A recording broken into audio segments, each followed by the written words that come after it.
security mugirabire neyetolola emiryango gyonna netuwa amateeka netuwa bakanyama abalina okukuuma netulagira abapoliisi abagenda okujja embwa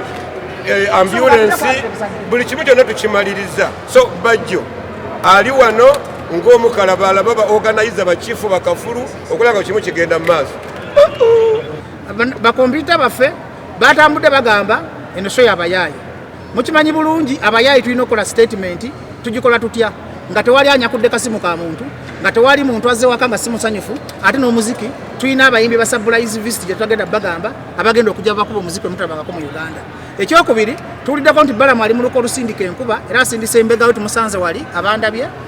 nga alina byabadde akola wali naye ffe tuyise bapasita tuyise basheeke bali basaba kubanga eno show emutadde ku bunkenke ate nga mumanyi ng'omulogo w'enkuba kubanga abadde ng'agyogerako ng'agamba show y'abayaayi naye tubakakasa mwena mwena abazabala basoza Bobi Wine e Busaabala nga security tewalina muntu abba kasimu yesu gye mugenda okulaba wano ku Freedom City naye abazadde temuleta baana bali wansi wa myaka 10 tubeegayiridde polisi tukanyiza nayo ne twagala abaana okuva ku myaka 15 okutuuka waggulu so y'abantu bakulu n'abaana abali waggulu w'emyaka 15 tetwagala bwana buto kuba tusuubira abantu bangi mu kutuleetera bizibu eno nsonga nkulu mbeegayidde mu gitambuze twagala abaana okuva ku myaka 15 mpaka waggulu n'abantu abakulu era tukanyiza ne security tugenda kukozesa venues ez'enjawulo bwe munaaba nga muzze bangi nnyo nga mufukidde abamu tukuza screen gaggadde ziwali emabega teri atagenda kulaba kibenke newe munaaba mitwalo 10 nga muzze ku Freedom City tuboganizingidde bulungi space okulaba nga buli omu addayo ewaka ate ng'afunye kyayagala ate tubasaba mukeere ku makya abantu abagenda okuwagira sheeno mwabagenda ogitweka mu history muje tukole statement mukeere ku makya na buli muntu alina okuyingira mu sheeno okuuma empisa bw'oba oli mubbi toleeta fujo ku Freedom City bw'oba oli mubbi toleeta fujo ku Freedom City kuba tulina security zetaddewo ez'enjawulo tulina uba security mugiraba tulina abanani uniform tulina aba military tulina aba police kubanga eno so bagyeraliikiridde nnyo kati security y'eggwanga yonna eri ku Freedom City naye nze ngamba ekyobuntu security yantandikidde kuffe nga bannayuganda musuubire aliyeni sikini mwabagamba propaganda yenayeno yabadde marketinga seno tugenda kukola statement nti n'abaana ba ghetto basobola okuba ab'amaanyi mu bulamu bwa bulijjo n'obwensi yonna okuzina luno kanguddize stage manager tuleke tugende w'omutegesi abitekisi naye abeeko kyayogera dokita kwefulukuta tugitegekedde ne abayimbi ebbanga libeetegekedde teribangawo mu Uganda ne mu nsi yonna nefe abagenda okusooka okukikola kakati ku stage tugenda kubeera very much organized era buli muyimbi agenda okuyimba ngeri gyoli surprise tugenda kuyisaamu essimu obudde bw'obumanyi bw'ogenda okuyimba era tusaba abayimbi nga bwe tugambye nti leero twaze kola statement mu sheeno nsaba bw'oba otuuse ku stage weeyisenga akola statement nti n'abayimbi abazze okuyimba mu kivulu ekiri organized naawe oli organized kubanga ebintu ebisinga okuvaako obuzibu mu shows bayimbi mwennyini nojja wano ng'ate show siiyo balanza alien skin wazze kumuwerekerako ate nodda ku stage n'olonchingirako si gwa alien skin yimba yo bwe tuba tugambye nti oluyimba lumu olw'obudde abantu babongeko yisaamu akavimbo oyitemu then abagenda okujja n'abantu baliwo abantu abajja n'egganga back stage eyo nsaba jangu ne DJ wo naawe kennyini abasigadde kina security yo ne bakyali bo bonna bootambula nabo tuleme kukola kavuyo kye tusinga okwewala mu sheeno twewala kwonoona linnya lyaffe kuba show eno tebeerangawo era abagamba nti omuyimbi mubeeramu abayaayi ono omuyimbi tategekanga ku guno gwe gusoose okutegeka kati simanyi wawo ojja presidenti ti mushoze mubeeramu abayaayi eno yeesoose so twagala ne show eno ekole statement nde ku show eddako bamanye nti abategeka alien skin stage yali organized abayimbi bajja tebaatufiirako bufiizi yayimba nga yagenda kuba ffenna tukimanyi ekyatuleese wano kuwagira alien skin so abayimbi mwenna obudde bwo obumanyi bwogenda okuyimba era budde bwe tukusuubira wano n'omuyimbi waffe kati bwe tutuukaawo abatubuza omuyimbi ku stage agenda kukola koki omuyimbi ayina ennyimba ezisoba mu 40 ekyo nno kizibu waliwo abayimbi abategeka nga bayina ennyimba 2 nga bakajja mu kisaawe nga balina ennyimba 2 ayina lwasoose n'olwo lwe mumanyi n'omuyimbi okuva ku siti ya Denja paka ku nnyimba zonna z'alina paka ku lwe yatadde eggulo n'aziiza ziyoni zonna agenda kuziyimba so omuyimbi ku mutwalo gwo agenda kubeera ku stage okumala essaawa 2 byagenda okukolako ng'ogyeko ennyimba ezisoba mu 40 byonna by'olina okujja olabe nti kye bayita alien kintu ekiba tekiva mu nsi eno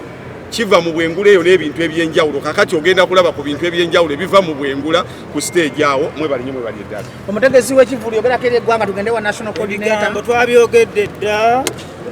tuddamu bidde kooti y'abantu yasazeewo nti abantu bonna mubeere ku freedom city ebigambo byonna tubyogedde n'okukoonako ye mutekengere neebaka nsobole okukeera enkya freedom city yankya ekyafaayo kigenda kukolebwa nga freedom city olunaku lwankya ntegeeza nga 9 public holiday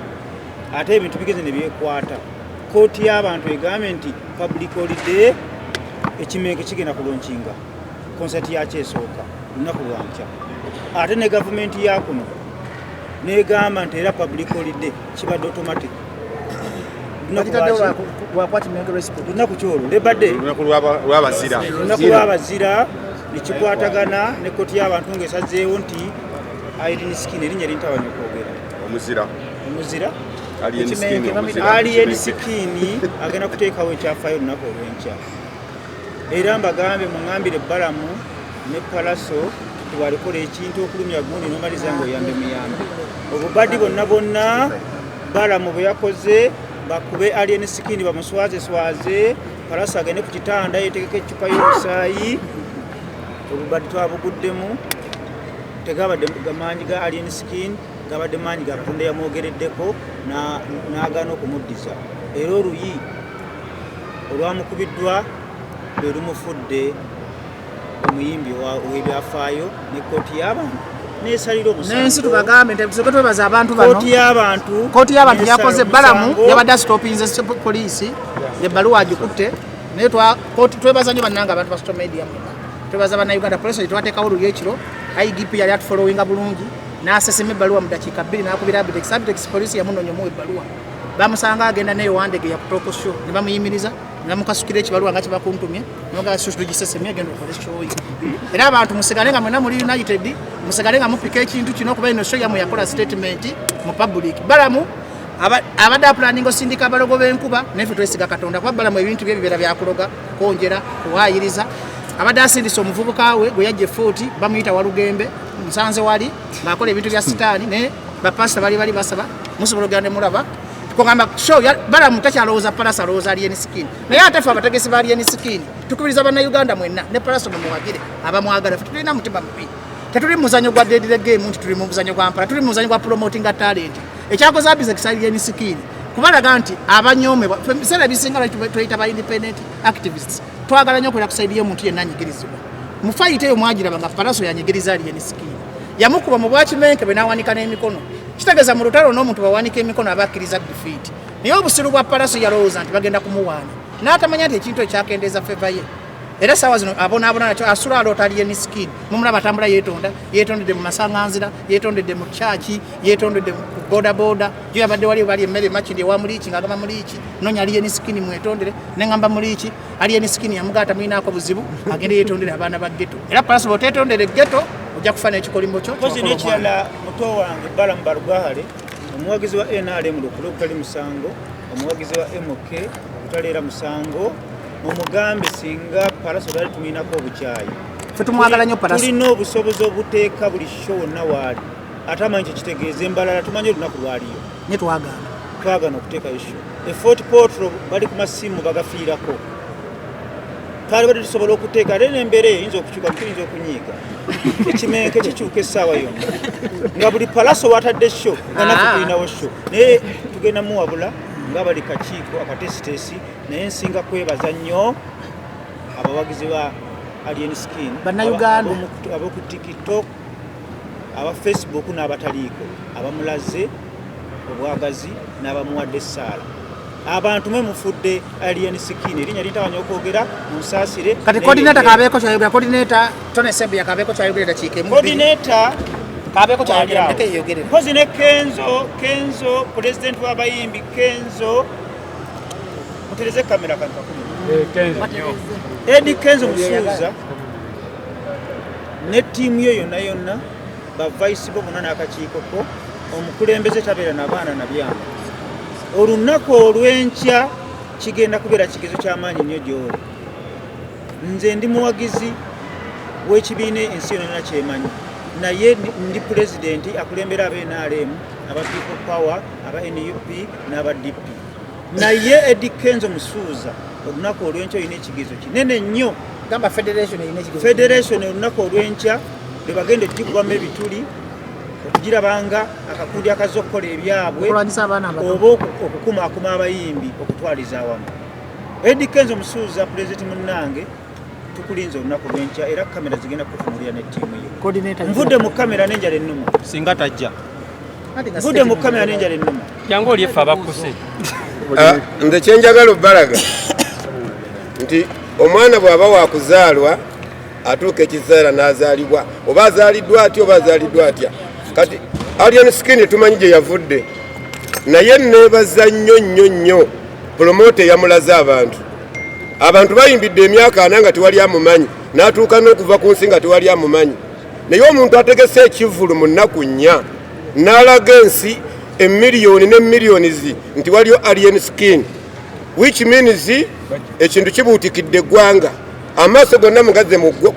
ku alien skin.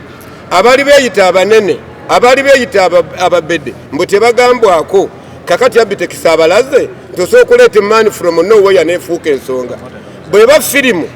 etandika butandisi ate promota timumuzanyirako. Promota ye muntu ajja omuntu from nowhere n'amufuula ensonga mu ggwanga. Kati alien skin atankalanya ekibuga atabuse teyavudde buvunaagwa ne promota yensonga lwaki nti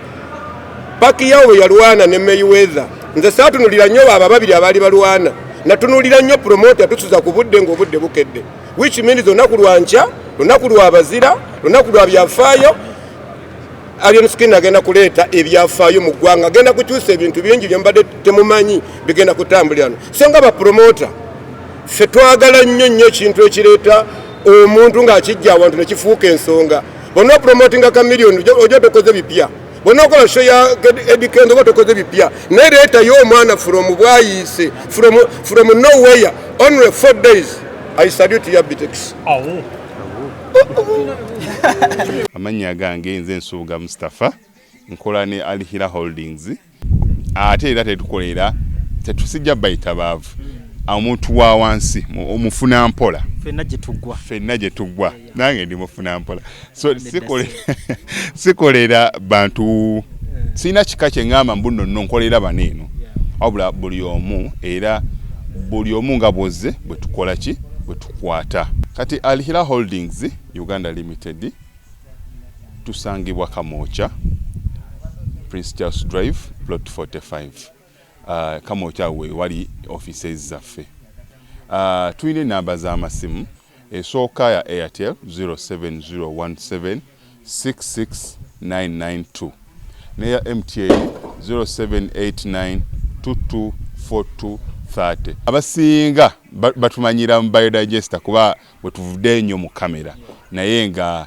abaklanti baffe abapya n'abakadde bagenze bakitegeera nti no ne general construction yenna mwetuli.